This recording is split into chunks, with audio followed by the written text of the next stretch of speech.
Hello friends, welcome back to genius approach. मैं हूं सुप्रिया और आज आपके साथ यहाँ पे लेके आई हूँ लेसन प्लान आपका चौथा। ठीक है, अभी तक हमने 3 लेसन प्लान अपलोड कर लिए हैं जो कि आपको पाठ्य योजना मिल गया होगा। मेरे प्लेलिस्ट में मैंने डाल रखा है। गणित के वो लेसन प्लान है, 3 अलग अलग टॉपिक के मैंने वहाँ पे डाल रखे हैं। आज आपका हम यहाँ पे चौथा वाला लेसन प्लान देखने जा रहे हैं, जिसमें मैंने यहाँ पे प्रकरण लिया है आपका वर्ग तथा वर्गमूल। ठीक है, तो आइए समझते हैं कैसे हम यहाँ पे लेसन प्लान को बनाते हैं। ये आपके लिए हेल्पफुल होगा अगर आप बीएड कर रहे हैं, बीटीसी कर रहे हैं, या अगर आप किसी भी टीचिंग फील्ड में, तो टीचिंग फील्ड में अगर आप हैं तो काफी आपके लिए हेल्पफुल है कि आपको यहाँ पे प्लानिंग मिलती है कि आप कैसे किसी चैप्टर की शुरुआत करेंगे। ठीक है, कैसे बच्चों के सामने आप क्वेश्चन पुट अप करेंगे, कैसे उन्हें पढ़ाएंगे। तो आइए देखते हैं। सबसे पहले हम यहाँ पे कॉलम बना लेते हैं, जिसमें हमने लिख लिया है दिनांक, कक्षा, वर्ग, विषय, उपविषय, कालांश और अवधि। ठीक है, दिनांक में आपने डेट लिख लिया, कक्षा लिख ली कि किस आपके कक्षा का टॉपिक है, वर्ग लिख लिया। ठीक है, विषय आपने लिख लिया, फिर उपविषय मतलब यह जो विषय किस उपविषय के अंतर्गत आ रहा है। फिर आपका यहाँ पे आ गया कालांश। कालांश का मतलब आपका कौन सा आपको पीरियड यहाँ मिला है, फर्स्ट मिला, सेकंड मिला है ना। ठीक है, फिर अवधि में आपका आ जाएगा 45 मिनट, मतलब कितनी देर का आपका क्लास है। अब आइए समझते हैं। प्रकरण में आपने यहाँ पे लिख दिया जो भी आपका टॉपिक है। मेरा यहाँ पे टॉपिक क्या है, वर्ग तथा वर्गमूल, जिसे हम वहां पे बोलेंगे स्क्वायर एंड स्क्वायर रूट्स। ठीक है, अब आइए समझते हैं। अब क्या आता है आपका, अब आता है सामान्य उद्देश्य। सामान्य उद्देश्य जो होता है यह आपका सब्जेक्ट से रिलेटेड होता है, मतलब जो भी आपका विषय है उसी से यह रिलेटेड होता है। जैसे कि आप यहाँ पे देख रहे हैं जो हमारा विषय वो क्या है, गणित है, तो हम इसी के आधार पे यहाँ पे लिखते हैं। जैसे कि पहले लिखा हुआ है छात्रों में गणित विषय के प्रति रुचि उत्पन्न करना। ठीक है, हम चाहेंगे कि छात्र के अंदर जो गणित का विषय है उसके प्रति रुचि उत्पन्न हो। फिर दूसरा क्या है, छात्रों में तार्किक ढंग से सोचने की योग्यता का विकास करना। तीसरा है छात्र को गणित की शर्तों व नियमों से परिचित कराना। चौथा है छात्र को गणित की दैनिक जीवन में उपयोगिता को बताना। और पांचवा है आपका छात्र को गणित के प्रश्न को हल करना सिखाना। ठीक है, तो ये आप यहाँ पे कुछ 5 पॉइंट्स लिख लेंगे। ओके, इसके लिए अब आइए मूव करते हैं आगे हैं हमें विशिष्ट उद्देश्य में। इसका आपको डिस्क्रिप्शन बॉक्स में पीडीएफ मिल जाएगा, जहां से आप इजिली डाउनलोड करके आराम से इसे लिख सकते हैं। ठीक है, और पीडीएफ आपका फ्री है, उसकी कोई आपको चार्जेस नहीं देने पड़ेंगे। तो ये समझते हैं विशिष्ट उद्देश्य का क्या अर्थ क्या है। विशिष्ट उद्देश्य जो होता है यह आपका प्रकरण से रिलेटेड होता है। ठीक है, जैसा कि मैंने आपको बताया था, यह आपका प्रकरण से जुड़ा होगा, और जो आपका सामान्य उद्देश्य है वो आपका सब्जेक्ट से जुड़ा होगा। ठीक है, इसका मतलब जो हमें यहाँ पे प्रकरण पढ़ाने जा रहे हैं, हम ये चाहेंगे कि बच्चों को उस उद्देश्य की प्राप्ति हो जाए। जैसे कि पहला आपका आ गया, छात्र वर्ग तथा वर्गमूल की अवधारणा को जान सकेंगे। छात्र गुणनखंड विधि से पूर्ण वर्ग संख्याओं का वर्गमूल निकालना जान सकेंगे।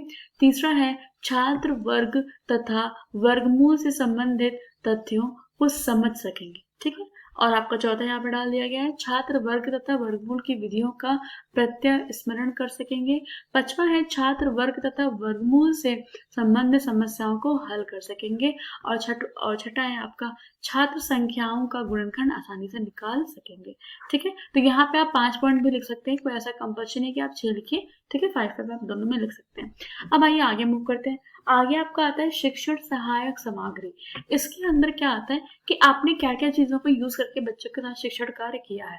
जैसे कि देखिए पहला आपका जाएगा यहाँ पे अन्य कक्षा उपयोगी सामग्री। तो इसके अंतर्गत आप समझ रहे होंगे क्या क्या आ गया, डस्टर आ गया, आपका चौक आ गया, ठीक है, ब्लैक बोर्ड आ गया। तो ये सब कुछ आप इसके अंदर लिख सकते हैं। फिर आपका आता है लपेट। ओके, फिर आपका आता है मॉडल, फिर चित्र। आप ऐसा कुछ भी यहाँ पे यूज कर सकते हैं। मैं अभी वीडियो के एंडिंग में आपको साथ साथ यहाँ पे कुछ चार्ट दिखाऊंगी, जिसके थ्रू आप अपनी टीचिंग को काफी इफेक्टिव बना सकते हैं। ठीक है, तो ये आपने यहाँ पे ऐसे एडिशन कर दिया। अब आइए आगे मूव करते हैं। अब आपका आता है प्रविष्ट व्यवहार। प्रविष्ट व्यवहार का सेंस आपका ये होता है कि बच्चों का पूर्व ज्ञान। ठीक है, इसे आप हेडिंग में पूर्व ज्ञान भी लिख सकते हो। प्रविष्ट व्यवहार को पूर्व ज्ञान भी कहा जाता है। इसके अंतर्गत क्या आएगा कि छात्रों को वर्ग तथा वर्गमूल की सामान्य जानकारी है। इसमें क्या होता है कि आप जो बच्चे को पढ़ाने जा रहे हैं, ऐसा नहीं कि बच्चा ब्लैंक स्लेट है। ठीक है, उसे अपने टॉपिक का मतलब कुछ आइडिया है ना, ऐसा नहीं कि उसे कुछ भी नहीं पता, तो आप यहाँ पे यही लिखेंगे। आप समझिएगा। अब आपका टॉपिक आता है प्रस्तावना। प्रस्तावना प्रश्न क्या होता है, ये सबसे इंपॉर्टेंट होता है कोई भी टॉपिक को पढ़ाने के लिए, क्योंकि यहीं से आप क्वेश्चंस की शुरुआत करते हैं और अपने चैप्टर का बेस बनाते हैं आप। ठीक है, देखिए इसमें 3 कॉलम बनता है। पहला आपका आता है क्रम संख्या, फिर छात्र अध्यापिका कथन, फिर आपका छात्र छात्रा क्रिया। अब समझिएगा, जैसे आपने पहला क्वेश्चन पूछा बच्चों से प्राकृतिक संख्या कौन कौन सी है, तो बच्चों ने यहाँ पे उत्तर दिया 1 2 3 4 5 ऐसे करके। फिर आपने ये बोला कि अगर हम 6 में 6 का गुणा करें तो कौन सी संख्या आएगी। ठीक है, तो बच्चों ने बता दिया कि 6 में 6 का गुणा करने पे क्या आ जाएगा, 36 आ जाएगा। अब आपने बच्चों से बोला कि 36 का गुणनखंड बताइए, तो बच्चों ने इसका गुणनखंड करके आपको उत्तर दिया कि 2 गुणे 2 3 गुणे 3 ऐसा करके उन्होंने बता दिया आपको। फिर आपने ये पूछा कि ये जो आपको मिला है इसे हम घात के रूप में किस प्रकार लिखेंगे। ध्यान रखिएगा, जो आपका प्रस्तावना प्रश्न होता है क्या हमेशा जो आंसर बच्चे को मिला इसी से जुड़ा रहेगा। मतलब जो पहला प्रश्न पूछा उससे जुड़ा हुआ आंसर, जो दूसरा प्रश्न पूछा उससे जुड़ा हुआ आंसर यहाँ यूज करेंगे, ऐसे ऐसे करके बच्चों के प्रश्नों में यूज करा जाता है। ठीक है, अब देखिए बच्चों ने घात के आपने रूप में पूछा तो बच्चों ने बता दिया कि 2 का पावर 2 लिखेंगे और 3 का पावर 3। ठीक है, सॉरी 3 का पावर 2। अब आपने ये पूछ लिया, देखिए इसी का यूज करके कि 2 का पावर 2 गुणा 3 का पावर 2 को और क्या कह सकते हैं। ठीक है, मतलब आपने बच्चों से पूछा कि इसका तात्पर्य यहाँ पे क्या है, तो अब बच्चों के लिए क्या आ गया, समस्यात्मक प्रश्न यहाँ पे आ चुका है। ठीक है, अब बच्चे को यहाँ पे समस्या आएगी ये बताने में, क्योंकि अब हमारा यहाँ से प्रकरण निकल चुका है।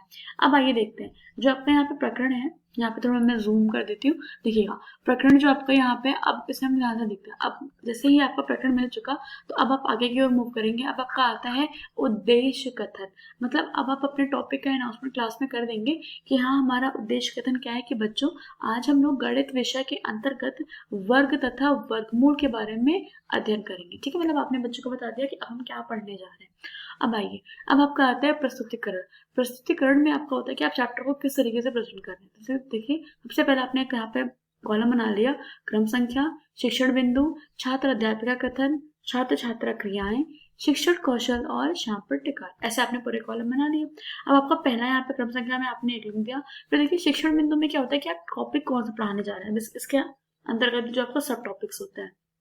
जैसा कि मैंने आपको लिखा है वर्ग की संकल्पना, मतलब जब आप शुरुआत करें ना तो आप बच्चे को पहले ये तो बताएंगे कि वर्ग होता क्या है। तो यहाँ पे यहाँ लिखा, अब यहाँ पे छात्र अध्यापिका जब कोई चीज शुरुआत करने जा रही है तो सबसे पहले वो आपका प्रश्न करेंगे।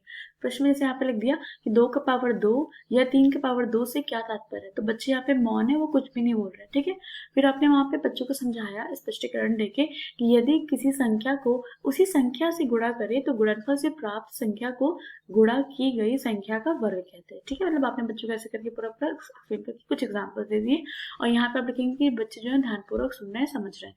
ठीक है, और राइट हैंड में आप देखते चलिए आपने पहले क्या यूज किया, पहले आपने यहाँ पे यूज किया प्रश्न उत्तर विधि, मतलब आपने प्रश्न करके करा, फिर आपने बच्चों को उसी का स्पष्टीकरण दे दिया, तो यहाँ पे आ जाएगा स्पष्टीकरण विधि। अब आप साथ साथ अपने श्यामपट्ट टिकार पे लिखते रहेंगे। ठीक है, जो जो आप यहाँ पे बातें समझा रहे हैं।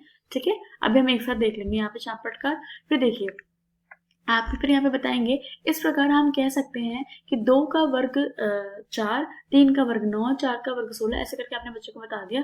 इसका अर्थ यहाँ पे दूसरे शब्दों में हम कह सकते हैं किसी संख्या की घात 2 को उस संख्या का वर्ग कहते हैं। ठीक है, अब जो आपने बच्चों से घात वाला प्रश्न किया था उसका बच्चों को आपको उत्तर मिल चुका है कि अगर किसी भी संख्या के ऊपर घात लगी रहेगी तो उसे हम क्या कहेंगे, उसका वर्ग कहेंगे। ठीक है, अब आप यहाँ पे ब्लैक बोर्ड में यहाँ पे देखिए मैंने लिख दिया व्याख्यान विधि, क्योंकि अब आप बच्चों के साथ व्याख्यान कर रहे हो, उन्हें आप समझाए जा रहे हैं। ठीक है, अब देखिए बोर्ड पे आप यहाँ पे चाहो तो डेट वगैरह भी लिख सकते हो, यहाँ पे मैंने फिलहाल लिखा नहीं है। ठीक है, आप चाहो तो ऐसे यहाँ पे लिख सकते हैं। फिर आपने यहाँ पे देखिए प्रकरण लिख दिया है।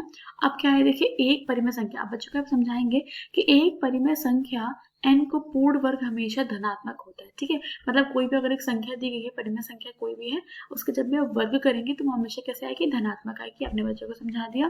फिर शून्य का वर्ग आपने बताया कि शून्य होता है, और यहाँ पे देखिए आपने कुछ नेगेटिव नंबर्स में लेके उसका स्क्वायर करके बच्चों को यहाँ पे सिखा दिया। ठीक है, कि देखिए हर के केस में आपको पॉजिटिव नंबर ही मिल रहा है जब आप उसका वर्ग कर रहे हैं। इस तरीके से आपने पूरा समझा दिया।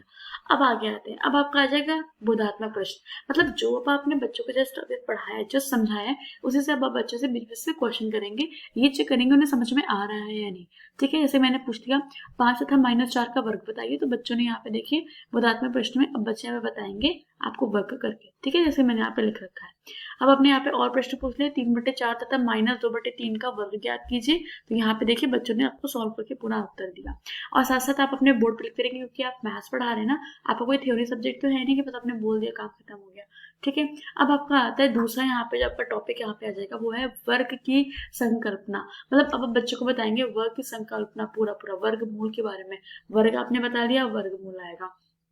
वर्गमूल में आप बच्चे से यहाँ पे पहले प्रश्न करेंगे तो किस संख्या के वर्गमूल से आप क्या समझते हैं, ठीक है, मतलब कोई भी अगर संख्या है उसके वर्गमूल से आप क्या समझते हैं, तो अपने बच्चों को यहाँ पे पढ़ाएंगे, पूरा समझाएंगे कि जिस प्रकार योग के विपरीत संक्रिया घटाना तथा गुणा की विपरीत संक्रिया भाग है, उसी प्रकार वर्गमूल प्राप्त करने की जो प्रतिलोम है वो क्या है, वो वर्ग है, ठीक है। ऐसे करके आपने बच्चों को चिन्ह बता दिया कि ऐसे रूट से यहाँ पे दर्शाया जाता है, ठीक है। इस प्रकार आपने पूरा बच्चों को यहाँ पे इलाबोरेट कर दिया। इसमें मे भी आपको भी आप छोटा दिख रहा हो वीडियो में, आप पीडीएफ देख लीजिएगा, पीडीएफ में आपको बहुत ही क्लियर दिखेगा, ठीक है। ये आपको समझ में आ चुका होगा। अब यहाँ पे आपने बता दिया, पहले आपने यूज किया प्रश्नोत्तर विधि, फिर स्पष्टीकरण विधि, फिर व्याख्यान विधि, और साथ साथ आपने जो भी यहाँ समझाया वो आपने यहाँ पे लिख दिया, सब कुछ बच्चों को बता दिया कि वर्गमूल जो ज्ञात करने का जो वर्गमूल क्या है, ये वर्ग का प्रतिलोम है, इसका आपने चिन्ह बता दिया और यहाँ पे कुछ एग्जाम्पल लिख दिए, ठीक है। अब आइए आगे की ओर बढ़ते हैं।